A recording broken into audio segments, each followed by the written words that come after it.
ఆ రోజే మనం మాట్లాడుకున్నాం. దాని మీద దాడి అనేది అది ఎవరైనా సరే ప్రైవేట్ ప్రాపర్టీ మీద కానివ్వండి, లేదంటే ఇతర పార్టీల ఆఫీసుల మీద కానివ్వండి, దాడి అనే దాన్ని మనం ఖండించాం. అయితే ఆ రోజు తీవ్రత సీఎం మీద విపరీతమైన ధోరణిలో, జగన్మోహన్ రెడ్డి గారు విపరీతమైన ధోరణిలో వీళ్ళు విరుచుకుపడడం, అసభ్యకరంగా, అనాలోచితంగా, విచక్షణారహితంగా వాళ్ళు చేసిన వ్యాఖ్యల్ని కొంతమంది కార్యకర్తలు డెఫినెట్ గా వాళ్ళు కాస్త నొప్పించుకొని వాళ్ళ మనసును నొప్పించి కొంత దాడి చేయడం జరిగింది. దాన్ని చట్టం ప్రకారం ఆ రోజే మేము కేసులు పెట్టాం. చట్టం పని ఆ రోజు మేమేమి ఎగ్జామ్షన్ ఇవ్వలేదు, ప్రతి ఒక్కరు కేసులు పెట్టాం కాబట్టి వాళ్ళు కూడా మీరు దాని మీద దాన్నే ముందుకు తీసుకెళ్తున్నారా, మీరేం కొత్తగా తీసుకెళ్తలేదు ఒకటి.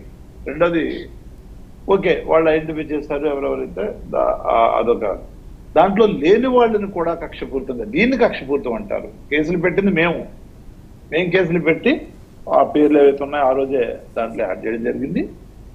దాన్ని డెఫినెట్ గా న్యాయపరంగా ఏంటి దాడి చేసింది వైఎస్ఆర్సీపీ అభిమానులు, వైఎస్ఆర్సీపీ నాయకులు కదండి, మీరు కేసు పెట్టడం ఏంటి? మా ప్రభుత్వం కేసు పెట్టింది ఆ రోజు. ఏమని? మా ప్రభుత్వం దాడి ఏదైతే జరిగిందో ఓకే, వాళ్ళ మీద మీ అభిమానుల మీద మీరు కేసులు పెట్టారంటారు ఆ రోజు, అంతేనా? ఆ రోజు డెఫినెట్ గా ఆ చర్య ఏదైతే ఉందో ఆ చర్య మీద చట్ట ప్రకారం కేసు పెట్టాం. మా ప్రభుత్వం పెట్టింది కేసు. ఎవరెవరు ఉన్నారు మూర్తి గారు, మీకు ఏమైనా ఐడియా ఉందా? అప్పుడు ఆ పేర్లు ఏమైనా ఐడియా ఉన్నాయి? ఎవరెవరు ఉన్నారు? దేవినేని అవినాష్ ఉన్నారు అందులోని, లేళ్ళ అప్పిరెడ్డి ఉన్నారా, జోగి రమేష్ ఉన్నారా? లేరు. నేనేం చెప్పబోతున్నానంటే, చట్ట ప్రకారం మేము దాన్ని విచారణ చేయమని చెప్పేసి స్కెచ్ పెట్టడం జరిగింది. దాన్ని కోర్టులో ఉంది ఒకటి. రెండోది, మేము పారదర్శకంగా ఎవరెవరు ఉన్నారో సీసీ ఫుటేజ్ తీసుకొని దాని మీద పెట్టడం జరిగింది. కానీ ఈ ప్రభుత్వం ఏం చేస్తుంది? కక్ష సాధింపు చర్యగా, అంటే చట్టానికి వ్యతిరేకంగా, రూల్స్ కు వ్యతిరేకంగా, న్యాయ వ్యవస్థకు వ్యతిరేకంగా లేని వారి పేర్లు చేర్చింది. అందులో అప్పిరెడ్డి గారు లేరు, దాంట్లో అవినాష్ గారు లేరు, జోగి రమేష్ గారు లేరు, ఆర్కే గారు అసలు లేరు, తర్వాత సజ్జల రామకృష్ణారెడ్డి గారు లేరు. వీళ్ళు కక్షపూరితంగా వీళ్ళన్ని పేర్లు తీసుకొచ్చి ఒకటి యాడ్ చేసుకుంటా, అంటే రూల్స్ కు విరుద్ధంగా, రూల్స్ ప్రకారం అక్కడ సీసీ ఫుటేజ్ తీసుకోవాలి, లేదంటే డైరెక్ట్ గా చూసిన వాళ్ళు అక్కడ ఉంటారు అది తీసుకోవాలి, ఏమీ లేకుండా వీళ్ళు రూల్స్. కాదు నారాయణమూర్తి గారు, జోగి రమేష్ గారు డైరెక్ట్ గా చంద్రబాబు నాయుడు గారు ఇంటికే అటాక్ వెళ్ళారు కదా, ఇంకా అంతకంటే ఎవిడెన్స్ ముందు ఒక ఇష్యూ అయిన తర్వాత రెండోది అది కూడా మాట్లాడదాం. దీన్ని వాళ్ళ చట్టాన్ని చేతిలో తీసుకొని ఇష్టం వచ్చినట్టుగా వ్యవహరించే కార్యక్రమం చేస్తా ఉన్నాను. చేయండి. కోర్టుకు వెళ్ళాం, కోర్టు నుంచి న్యాయమూర్తులు ఇస్తారు స్టే అనేది.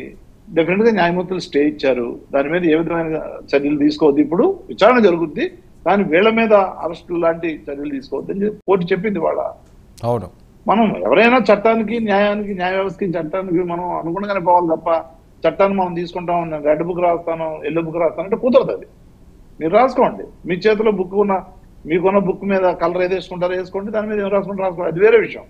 అది ఎవరు ఇష్టాన్ని బట్టి వాళ్ళు చేసుకుంటారు. కానీ చట్టం న్యాయం ఉంది కాబట్టి దాని ప్రకారం మేము పోతాం, మేము గౌరవిస్తాం. రెండోది, ఇది మీరు జోగి రమేష్ అన్నారు. జోగి రమేష్ కూడా ఆయన దాడి ఆ రోజు, ఆ రోడ్డుది సెక్రటరీకి వెళ్లే రోడ్డు, ఆయనకి అర్జీ ఇద్దామని చెప్పేసి వెళ్ళారు ఆ రోజు. దాన్ని కూడా దాడిగా చిత్రీకరించారు.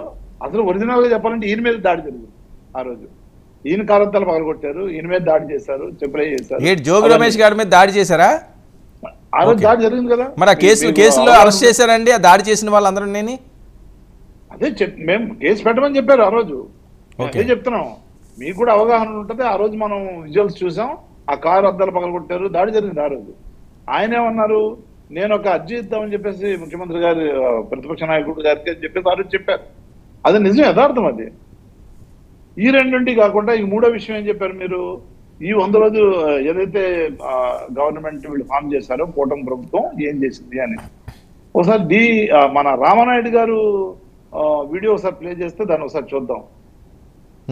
ఈ అమ్మాయికి 15,000, ఈ అమ్మాయికి 15,000, ఈ అమ్మాయికి 15,000, ఆ అమ్మాయికి 15,000, ఈ అమ్మాయి కూడా 15,000, ఆ చివరన్న అమ్మాయి కూడా 15,000, ఈమెకి 1,500, ఆమెకు 1,500, ఆమెకు 1,500, ఆమెకు కూడా 1,500, సంవత్సరానికి 18,000.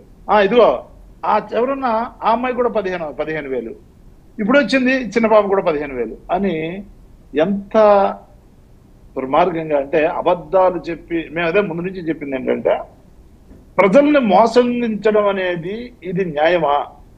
2014లో కూడా ఇదే విధంగా ఆ రైతన్న ప్రతి ఒక్కరికి కంప్లీట్ గా మీరు తీసుకున్న రుణాలన్నీ మాఫీ చేస్తా అని చెప్పింది. వచ్చిన తర్వాత దాన్ని మొక్కలు చేసి చిన్న మొక్క ఇచ్చారు అప్పుడు ఒక పేపర్ని.